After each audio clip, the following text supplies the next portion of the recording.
సింధు ఎవరు? నేను. మరి ఉదయ్ ఎవరు? నా పేరేంటి?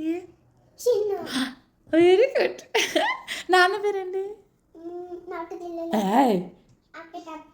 నువ్వు చెప్ప. నాన్న పేరు తెలీదా నీకు? నాన్న పేరేంటి?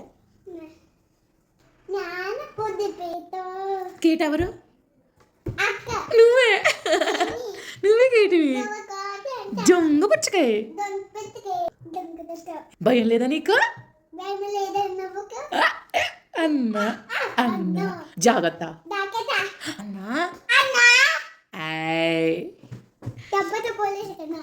పోలీస్కి చెప్తావా? ఏమని చెప్తావు చెప్పు పోలీస్కి.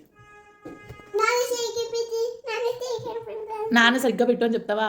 అయ్యి బాబోయ్ పాపం నాన్న ఎడుతాడు. అప్పుడు పోలీస్ దగ్గరికి వెళ్ళను, నేను వెళ్ళను అంటాడు. పట్టుకుని ఇచ్చేస్తావా? అయ్యి బాబోయ్.